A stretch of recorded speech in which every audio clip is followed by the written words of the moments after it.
Assalamualaikum warahmatullahi wabarakatuh. Perkenalkan, nama saya Indah Nur Aziza dengan NIM A1D023070.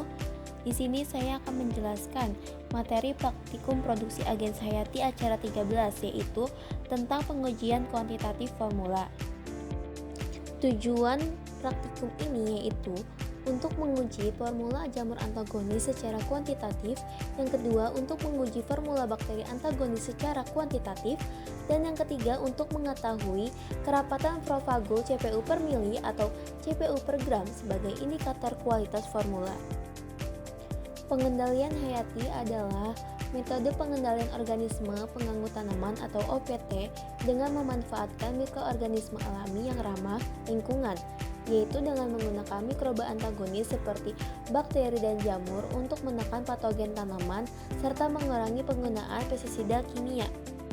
Dalam memastikan efektivitas mikroorganisme antagonis tersebut, dilakukan pengujian kuantitatif formula agens hayati guna mengetahui kemampuan dan konsentrasi optimalnya dalam menekan pertumbuhan patogen tanaman. Jamur antagonis didefinisikan sebagai mikroorganisme penting yang mampu menyebabkan kematian pada serangga, sehingga banyak dimanfaatkan sebagai agen hayati dalam pengendalian hama secara biologis yang ramah lingkungan. Menurut Sinha et al. 2016, jamur antagonis merupakan organisme pertama yang diterapkan untuk mengatasi hama melalui pendekatan biologis. Selanjutnya yaitu bakteri antagonis. Bakteri antagonis didefinisikan sebagai jenis bakteri yang dapat menginfeksi serangga baik melalui saluran pencernaan maupun penetrasi lewat kutikula. Bakteri antagonis ini berperan sebagai agens hayati dalam upaya pengendalian hama pada tanaman pertanian. Pengujian kuantitatif formula agens hayati merupakan suatu proses untuk menghitung jumlah mikroorganisme hidup yang terdapat dalam suatu formula agens pengendalian hayati, baik berupa jamur maupun bakteri antagonis, guna mengetahui kualitas, viabilitas, dan efektivitas formula tersebut.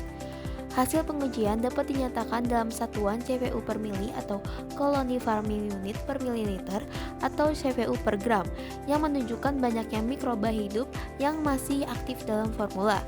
Umumnya dilakukan dengan dua metode, yaitu yang pertama hemacitometer, yaitu untuk menghitung spora jamur antagonis, dan yang kedua yaitu total plate count, yaitu untuk menghitung koloni bakteri antagonis. Terdapat prinsip pengujian kuantitatif formula.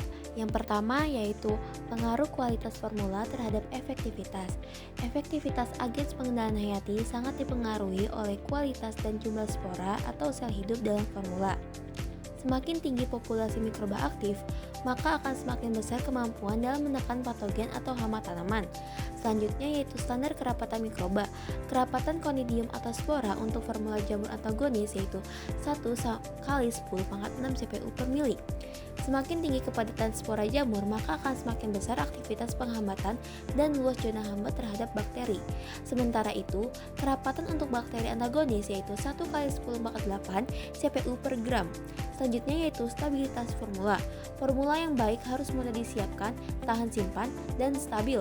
Ketidakstabilan dapat menyebabkan penurunan jumlah mikroba yang hidup sehingga dapat menurunkan efektivitas. Bentuk formula bisa padat yaitu seperti tepung dan granul. Berikut merupakan prosedur pengujian kuantitatif formula jamur antagonis. Yang pertama, siapkan hemacitometer dan gelas penutup di bawah mikroskop. Yang kedua, ambil sampel formula jamur dan teteskan perlahan di tepi hemacitometer hingga bidang hitungnya terisi. Selanjutnya, amati di bawah mikroskop dengan perbesaran 100 kali. Selanjutnya, hitung jumlah conidium pada 5 kotak, yaitu A sampai E, dengan menggunakan rumus S sama dengan X per L kali T kali T kali 10 pangkat 3 dengan keterangan S yaitu kerapatan conidium per mili, X yaitu jumlah conidium pada kotak hitung, L yaitu luas kotak yaitu 0,04 mm per kubik, T yaitu kedalaman 0,1 mm, dan D yaitu faktor pengenceran. Berikut merupakan prosedur pengujian kuantitatif formula bakteri antagonis. Yang pertama, siapkan seri pengenceran formula bakteri dengan aqua steril. Selanjutnya, ambil 1 mili dari tiap pengenceran dan tanam pada media Na dengan metode pour plate atau split plate. Lalu, inkubasi pada suhu ruang 24-48 jam. Kemudian, hitung koloni yang tumbuh. 30-300 koloni dianggap representatif. Selanjutnya, jumlah koloni dikalikan dengan faktor pengenceran untuk memperoleh total populasi dengan satuan CPU per mili. Berikut merupakan hasil perbandingan kerapatan spora dan koloni agens hayati.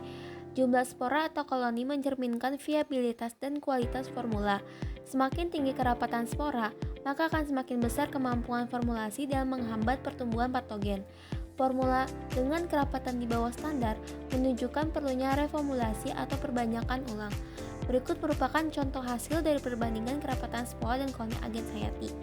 Kerapatan mikroba ini merupakan indikator utama efektivitas agens hayati. Nilai yang memenuhi atau melebihi standar menunjukkan formula memiliki kualitas yang baik dan siap diaplikasikan di lapangan. Sebaliknya, nilai di bawah standar menandakan perlunya optimasi pada komposisi media, lama inkubasi, atau cara penyimpanan. Berdasarkan hasil pengujian, formula Trichoderma menunjukkan kualitas yang sesuai standar, sedangkan pada formula Bacillus subtilis perlu perbaikan untuk mencapai kerapatan yang optimal agar efektivitas pengendalian hayati lebih maksimal. Kesimpulannya adalah, pengujian kuantitatif formula agens hayati berperan penting dalam memastikan mutu dan efektivitas mikroba antagonis sebelum diaplikasikan. Perhitungan menggunakan hemocitometer untuk jamur dan metode total plate count untuk bakteri menunjukkan tingkat kepadatan mikroba untuk menjadi indikator kualitas formula. Formula dikatakan baik apabila memenuhi standar kerapatan minimal, yaitu lebih besar sama dengan 10 pangkat 6 untuk jamur dan lebih besar sama dengan 10 pangkat 8 untuk bakteri. Hasil pengujian ini menjadi dasar penilaian efektivitas agens hayati dalam menekan pertumbuhan patogen serta menjamin konsistensi mutu biopestisida yang digunakan dalam pengendalian hayati. Berikut merupakan pustaka yang saya gunakan. Sekian dari saya, kurang lebihnya mohon maaf. Wabillahi taufiq wal hidayah. Wassalamualaikum warahmatullahi wabarakatuh.